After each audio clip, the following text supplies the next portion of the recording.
इस समय श्री राम जन्मभूमि तीर्थ क्षेत्र के पदाधिकारी और भगवान श्री राम के इस दिव्य भव्य मंदिर के निर्माण में लगी एजेंसियां, जिसमें टीसीएस, लॉर्सन एंड ट्रूब्रो और अन्य अनेक वैज्ञानिक शोध संस्थाओं के परामर्श के बाद इस विशद कार्य को जो निर्माण दिया जा रहा है, वो इस समय स्वागत कर रहे हैं श्री राम जन्मभूमि तीर्थ क्षेत्र के पदाधिकारी और साथ ही साथ इस पूरे सपने को साकार करने में जुटे हुए हमारे कर्मवीर, हमारे श्रमजीवियों के प्रतिनिधि। और साथ ही साथ अब आप देख रहे हैं ये प्रधानमंत्री नरेंद्र मोदी सोपान केवल नहीं चढ़ रहे हैं, ये उस दिव्य भव्य मंदिर जो कि भगवान श्री राम को समर्पित है, 5 शताब्दियों के महायज्ञ की जो पूर्णाहुति के रूप में है, उसका सोपान चढ़ रहे हैं। और ये सोपान है राष्ट्र निर्माण का, ये सोपान है निश्चित तौर से सनातन संस्कृति के पुनर्स्थापना का, और ये सोपान है सनातन संस्कृति के संक्रांति काल के संवाहक के रूप में प्रधानमंत्री द्वारा किए जा रहे, नर और नारायण को अर्पित किए जा रहे एक एक कार्य को। अब प्रधानमंत्री नरेंद्र मोदी पहुंचे हैं उस दिव्य भव्य नव्य मंदिर का साक्षात करने के लिए, साक्षी बनने के लिए, जिसके भूमि पूजन करने का गौरव प्रधानमंत्री नरेंद्र मोदी को 5 अगस्त 2020 को मिला। नृपेंद्र मिश्र, जो कि मंदिर श्री राम जन्मभूमि तीर्थ क्षेत्र में मंदिर निर्माण समिति के अध्यक्ष हैं, और साथ ही साथ महासचिव श्री चंपत राय, जो कि श्री राम जन्मभूमि तीर्थ क्षेत्र के महासचिव हैं, उत्तर प्रदेश की राज्यपाल आनंदीबेन पटेल, और साथ ही साथ उत्तर प्रदेश के मुख्यमंत्री योगी आदित्यनाथ। और इस पूरे कार्य को साकार करने के लिए, धरातल पर उतारने के लिए अहर्निश सेवा कर रही जो वैज्ञानिक शोध संस्थाओं के बाद कार्यप्रदायी एजेंसियां हैं, उनके प्रतिनिधि इस समय प्रधानमंत्री नरेंद्र मोदी को जानकारी दे रहे हैं कि किस तरीके से ये मंदिर साकार रूप ले रहा है, किस तरीके से ये मंदिर साक्षात स्वरूप ले रहा है। इस मंदिर की अगर विशिष्टता की बात करें तो ये मंदिर बेहद विशिष्ट है, और ये मंदिर काल के कपाल पर अमिट हस्ताक्षर है। तकरीबन 350 मीटर गुणे 250 मीटर, यानी कि 350 मीटर लंबा और 250 मीटर चौड़ा और 161 मीटर, माफ करिएगा, 350 फीट और 250 फीट और 161 फीट ऊंचा भगवान का ये शिखर होगा, जो कि इतिहास में काल के कपाल पर अमिट हस्ताक्षर के रूप में होगा, जो कि सनातन संस्कृति के दिव्य स्तंभ के रूप में होगा। और इस मंदिर निर्माण की जो प्रक्रिया रही, ये बेहद गहन शोध और वैज्ञानिक परामर्श के बाद शुरू हुई। सीबीआरआई, अनेक आईआईटीज और साथ ही साथ भवन निर्माण संस्था के जो विशेषज्ञ कंपनियां हैं, उन्होंने अपने विशद परामर्श के बाद जिस रूपरेखा को तैयार किया, वो रूपरेखा अब साकार रूप ले रही है। इस समय प्रधानमंत्री नरेंद्र मोदी गर्भगृह के पहले स्थित मंदिर के नाट्यगृह के क्षेत्र में है। नाट्यगृह क्षेत्र के बाद गूढ़ गृह क्षेत्र है, जहां से सब लोग इस मंदिर में भगवान श्री रामलला विराजमान के दर्शन करेंगे। और एक छोटी सी प्रदर्शनी जो कि कार्यदायी संस्थाओं द्वारा लगाई गई है, उसका अवलोकन करने प्रधानमंत्री नरेंद्र मोदी पहुंचे हैं। दर्शकों को यह बताना जरूरी है कि जब इस धराधाम पर, इस स्थान पर मंदिर निर्माण की प्रक्रिया शुरू हुई, तो यह माना गया कि शताब्दियों पहले यहीं से कभी मां सरयू की धारा बहा करती थी। तो ऐसे में ये चुनौती आई कि मंदिर ऐसा निर्माण हो जो समय की शिला पर अमिट हस्ताक्षर हो, साथ ही साथ 1000 वर्षों तक यह अपनी पूर्ण संरचना में रहे। तो नीचे से जल की धारा कभी शताब्दियों वर्ष पूर्व होने की वजह से इस मंदिर को ऐसा आधार और आकार दिया जा रहा है जो कि अभेद्य है, और करीब 1000 वर्षों तक यह सनातन संस्कृति के दिव्य स्तंभ के रूप में स्थापित रहेगा। इसके लिए तकरीबन 20,10,000 घन मीटर इस क्षेत्र से पूरा रेत निकाला गया, और यह पूरा का पूरा क्षेत्र जो था 400 फीट चौड़ा, 350 फीट लंबा और 55 फीट गहरा था। 55 फीट गहरे नीचे तक जाकर खुदाई करने के बाद 2,10,000 घन मीटर रेत यहां से निकाला गया। और उसके बाद इस पूरे के पूरे क्षेत्र को आईआईटी और सीबीआरआई द्वारा जो विशेष रॉयल कॉम्पैक्ट कंक्रीट, जो कि रूरल कॉम्पैक्ट कंक्रीट है, उसको बनाया गया, विशेष कंक्रीट बनाया गया, और उसको तकरीबन 1-1 फीट के लेयर में उसको तब्दील किया गया। 1 फीट का लेयर दबाकर उसे 1 इंच में परिवर्तित किया जाता था और ऐसे ऐसे तकरीबन 48 स्तर यानी लेयर यहां पर हुए और 480 इंचेस से ज्यादा यानी कि तकरीबन 40 फीट से ज्यादा गहरा एक ऐसा आधार तैयार हुआ जो कि 1 फीट को दबाकर 1 इंच में परिवर्तित किया गया है। इतना वो कॉम्पैक्ट किया गया है जिससे कि मंदिर की जो आधारशिला रहे वो राष्ट्र के बुनियाद की तरह मजबूत हो, हमारे संकल्प की तरह वो मजबूत हो। और उसके बाद इस पर दिव्य भव्य मंदिर के निर्माण की प्रक्रिया शुरू की गई। गर्भगृह का जो क्षेत्र है जहां पर अभी प्रधानमंत्री नरेंद्र मोदी अब से कुछ देर बाद इस प्रदर्शनी के अवलोकन के बाद जाएंगे, वहां इसकी गहराई 6 फीट और नीचे तक की गई यानी कि तकरीबन 55 फीट से ज्यादा और 6 फीट अधिकतम यानी 61 फीट से ज्यादा आरसीसी की ढलाई वहां पर करके और उसके बाद मंदिर के निर्माण की प्रक्रिया शुरू की गई। और मंदिर निर्माण में जो कार्यदायी संस्थाएं हैं उसके प्रतिनिधि इस समय प्रधानमंत्री नरेंद्र मोदी को एक एक कार्य की जानकारी दे रहे हैं और बता रहे हैं कि कैसे इस मंदिर को कालजयी स्वरूप दिया जा रहा है, कैसे इस मंदिर को समय की शिला पर अमिट हस्ताक्षर बनाया जा रहा है और कैसे इस मंदिर को सनातन संस्कृति का दिव्य भव्य नव्य प्रकाश स्तंभ के रूप में रूपांतरित किया जा रहा है। वास्तव में ये कैसे सपने का साकार होना है जिसके लिए 5 शताब्दियों से इस चले हुए महायज्ञ में अनेक हुतात्माओं ने इस महायज्ञ में अपना जीवन होम कर दिया। ये वास्तव में एक सपने के साकार होने जैसा है।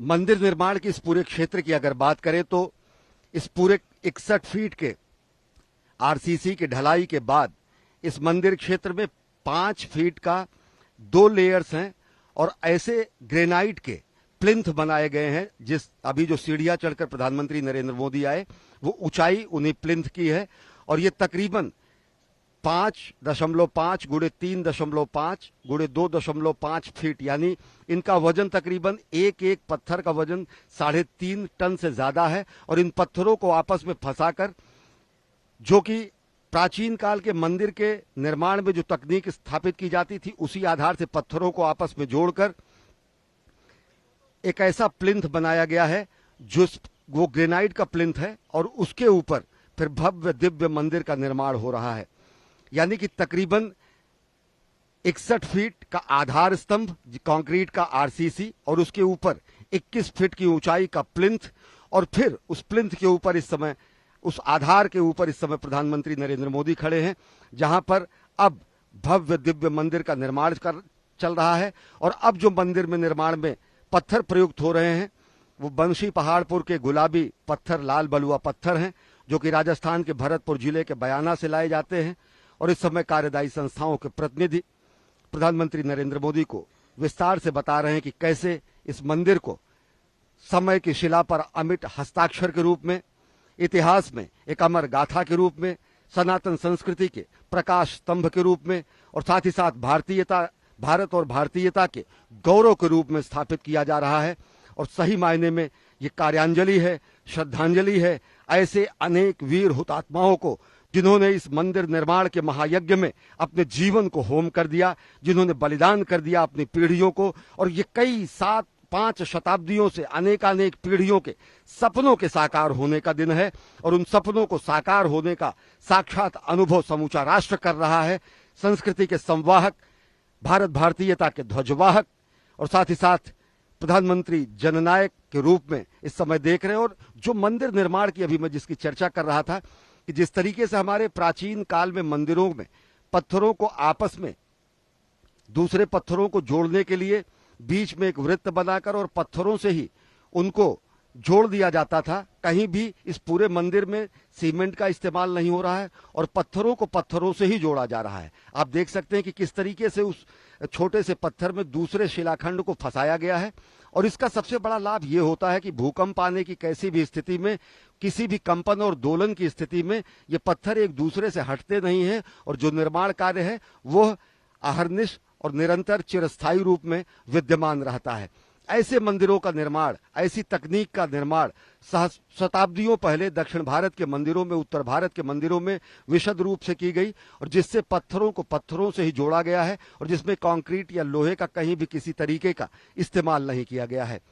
रामशिलाओं का पूजन का वो दिन भी भारतीयता के लोगों को याद होगा, भारतवासियों को याद होगा, जब रामशिला पूजन और राष्ट्र निर्माण के, राष्ट्र मंदिर के इस निर्माण का आंदोलन चला था, जिसमें सहगामी थे प्रधानमंत्री नरेंद्र मोदी, तत्कालीन भाजपा के वरिष्ठ नेता लाल कृष्ण आडवाणी जी के साथ। सोमनाथ से अयोध्या की उस यात्रा के भी आप सहभागी रहे, और साथ ही साथ आपको गौरव हासिल हुआ आज यहां 5 अगस्त 2020 को इस स्थान पर, पवित्र स्थान पर भूमि पूजन का, और राष्ट्र की तरफ से राष्ट्र को एक कार्यांजलि प्रस्तुत करने का, एक ऐसे स्वप्न को साकार करने का भी आपको गौरव प्राप्त हो रहा है। और उसी स्वप्न को साकार होता देख रहे हैं प्रधानमंत्री नरेंद्र मोदी कि किस तरीके से दिव्य, भव्य, नव्य सनातन संस्कृति के दिव्य प्रकाश स्तंभ का निर्माण किया जा रहा है। अगर देखें तो आधुनिक अयोध्या, अलौकिक अयोध्या, आध्यात्मिक अयोध्या, इसके भी निर्माण की प्रक्रिया सतत जारी है, अहर्निश जारी है। अयोध्या की आत्मा को समेटकर, मूल आत्मा को सजोकर आधुनिकता के कलेवर में चिर पुरातन नित नूतन अयोध्या के निर्माण का कार्य जारी है। और ये कैसा निर्माण का कार्य है, ये कैसा कायांतरण का कार्य है, ये कैसा रूपांतरण का कार्य है जो अयोध्या की गरिमा और महिमा के अनुरूप हो रहा है। प्रधानमंत्री नरेंद्र मोदी इस समय अवलोकन कर रहे हैं समूचे मंदिर परिसर का, समूचे हो रहे निर्माण कार्यों का। अभी जहां प्रधानमंत्री नरेंद्र मोदी हैं, इससे आगे गर्भगृह का वो क्षेत्र है जहां पर भगवान श्री राम लला विराजमान होंगे, जो भगवान श्री राम का जन्म स्थान है, जो भगवान श्री राम के जन्म स्थान के लिए किए गए महायज्ञ के महासंकल्प की सिद्धि का स्थान है, जो अनेकानेक पुण्यात्माओं, हुतात्माओं के लिए एक ऐसा बलिदान का स्थान है जिसके लिए भारतीयता और सनातन संस्कृति ने अपने गुलामी के जंजीरों को तोड़ते हुए, गुलामी के प्रतीकों को तोड़ते हुए अपनी सनातन संस्कृति की पुनर्स्थापना की। इस समय प्रधानमंत्री नरेंद्र मोदी विशेषज्ञों से बात करके, उनसे जानकारी हासिल करके मंदिर निर्माण की प्रक्रिया में जो अन्य आवश्यक चीजें हैं उनको भी समझ रहे हैं और उनको समझा रहे हैं। ये बताना आवश्यक है क्योंकि इस तरीके के जो भी विशद दिव्य भव्य निर्माण होते हैं, चाहे वो केदारपुरी का निर्माण हो, चाहे वो काशी कॉरिडोर के विश्वनाथ धाम का निर्माण हो, या फिर भगवान श्री राम के दिव्य भव्य मंदिर का निर्माण हो, प्रधानमंत्री कार्यालय द्वारा इन सभी निर्माण कार्यों की विशद समीक्षा की जाती है और दिशा निर्देश जारी किए जाते हैं, जिससे कि इस मंदिर को आध्यात्मिकता के साथ साथ आधुनिकता के स्तंभ के रूप में भी स्थापित किया जा सके। ये मंदिर परिसर के बाद तकरीबन 25 फीट बाद ये मंदिर का मुख्य क्षेत्र है जहां पर इस समय प्रधानमंत्री नरेंद्र मोदी हैं। और प्रधानमंत्री नरेंद्र मोदी इस समय अग्रसर हो रहे हैं भगवान श्री राम लला विराजमान के भावी मंदिर के गर्भगृह की तरफ। परंपरा के अनुसार, श्रद्धा के अनुसार वो इस समय प्रधानमंत्री नरेंद्र मोदी पहुंच रहे हैं गर्भगृह की तरफ। हस्त प्रक्षालन और अपनी पादुका को से निवृत्ति पाने के बाद इस समय एक बार फिर भावी दिव्य भव्य धाम के गर्भगृह की तरफ अग्रसर हैं प्रधानमंत्री नरेंद्र मोदी। और यह पूरा का पूरा जो मंदिर है वो बंशी पहाड़पुर के गुलाबी लाल बलुआ पत्थरों द्वारा निर्मित किया जाएगा। तो गर्भगृह का जो निर्माण है वो सफेद संगमरमर द्वारा किया जाएगा। और गर्भगृह के जो स्तंभ हैं, जो गर्भगृह के जो पिलर्स हैं, जो गर्भगृह का जो स्वरूप है वो बेहद विशिष्ट है। और साथ ही साथ इसके पीछे का जो क्षेत्र है, दर्शनार्थी श्रद्धालु राम भक्त वहां से भगवान श्री राम लला विराजमान के दर्शन कर पाएंगे। और ये मंदिर निर्माण का जो काम शुरू हुआ तो अनेक चुनौतियां भी थी, पर्यावरणीय चुनौतियां, जो बंशी पहाड़पुर से पत्थर लाने की जो प्रक्रिया थी उसको भी सरल करते हुए, पर्यावरण संरक्षण के मूल्यों को संरक्षित करते हुए, लेकिन वहां से पत्थरों की आपूर्ति सुनिश्चित करने का भी कार्य प्रधानमंत्री कार्यालय द्वारा समयबद्ध तरीके से किया गया। और जो भी इस समय आप देख रहे हैं कि जो मंदिरों के स्तंभ हैं, जो मंदिरों के जो स्वरूप हैं, जो उन पर पच्चीकारी और जिस तरीके का शिल्प और विन्यास किया जा रहा है वह भी बेहद अद्भुत है। और ये मंदिर जो कि अभी जहां पर आप प्रधानमंत्री नरेंद्र मोदी को देख रहे हैं, यहां से 161 फीट ऊंचा गर्भगृह का शिखर होगा, जो कि प्रकाश स्तंभ होगा सनातन संस्कृति और भारत भारतीयता का। श्री राम जन्मभूमि तीर्थ क्षेत्र के महासचिव श्री चंपत राय दीप प्रज्वलित करके प्रधानमंत्री नरेंद्र मोदी यहां पर भगवान श्री राम लला विराजमान की आराधना करने पहुंचे हैं।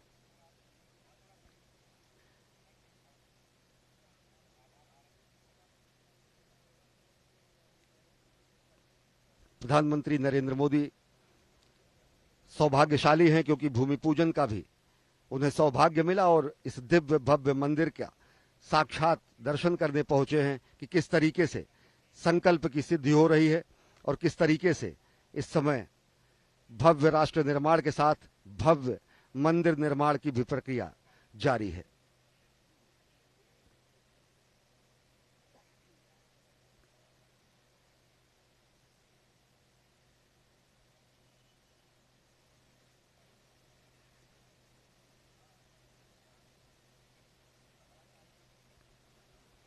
शुभम करोति कल्याणम आरोग्यम धन संपदा शत्रु बुद्धि विनाशाय दीप ज्योति नमोस्तुते। दीपक हमारी संस्कृति का ऐसा प्रतीक है जो तिमिर को समाप्त करता है, अंधकार को समाप्त करता है और ज्ञान का प्रकाश समूची दुनिया में जिस तरह से भारत ने फैलाया है, तो उसी तरीके से हमारी सनातन संस्कृति में दीप का विशेष महत्व है। प्रधानमंत्री नरेंद्र मोदी ने दीप प्रज्वलित करके आज छोटी दीपावली के अवसर पर भगवान श्री राम लला विराजमान के दिव्य भव्य नव्य धाम के निर्माण के गर्भगृह में उन्होंने पूजा अर्चना भी की। समूचे राष्ट्र की तरफ से उन्होंने पूजा अर्चना की और साथ ही साथ उन्होंने राष्ट्र निर्माण की कामना की।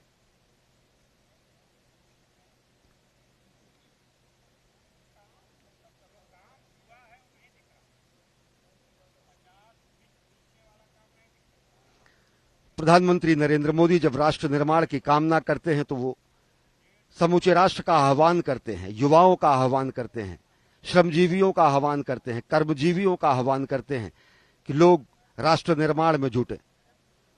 शत शत दीप इकट्ठे होंगे अपनी अपनी चमक लिए, अपने अपने त्याग तपस्या श्रम संयम की दमक लिए। निश्चित तौर से एक दीप जलाने की परंपरा एक व्यक्ति द्वारा की जाए और अगर इसी परंपरा को हर व्यक्ति द्वारा बढ़ाया जाए तो कहीं भी अंधेरा नहीं रहे, कहीं भी तिमिर न रहे, कहीं भी अंधकार न रहे। और जो हमने संकल्पना, जो हमारा मंत्र है कि अस्तो मां सद्गमय तमसो मां ज्योतिर्गमय मृत्योर मां अमृतम गमय, यानी कि हम असत से सत की ओर चलें और मृत्यु से अमरता की ओर चले, अज्ञानता से ज्ञान की ओर चले। और सबसे बड़ी बात यह कि हम राष्ट्र निर्माण में प्राण प्रण से जुट जाएं।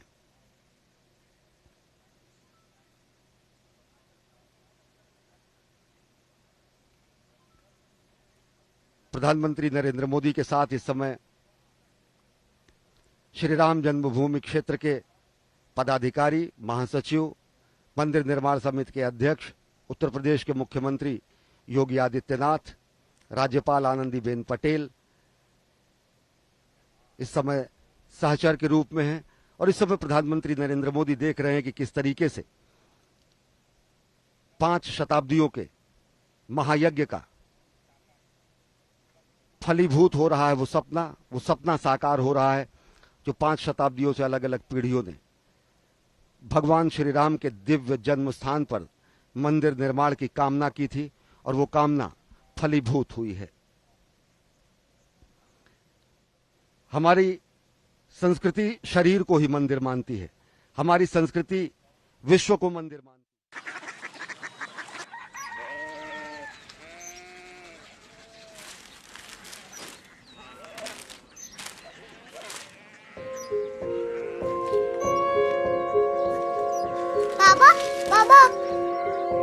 कोरिया सिटी जानिए।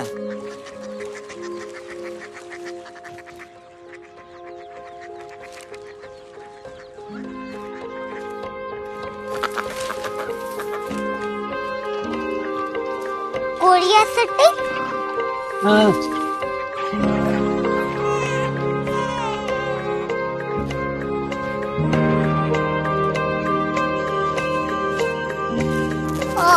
कोरिया सिटी कहाँ पे है? शहर अंग्रेजी लगे हैं।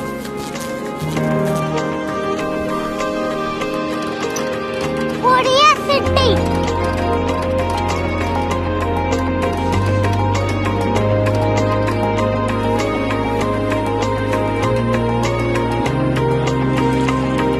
वो बहुत दूर है।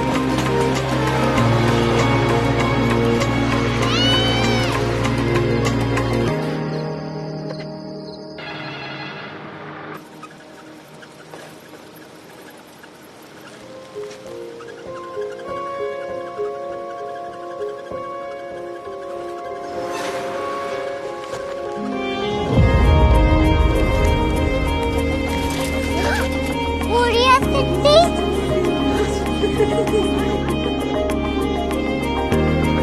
दुनिया में बोलना नहीं। कुछ लोग बड़े होते हैं। कोरिया सिटी कहाँ है? प्रोफेसर साहब को पता होगा।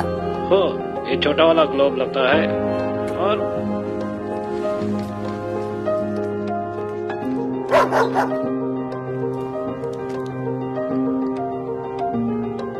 पता नहीं, मेरी बेटी से जाके मिल लो, शायद उसे मालूम हो।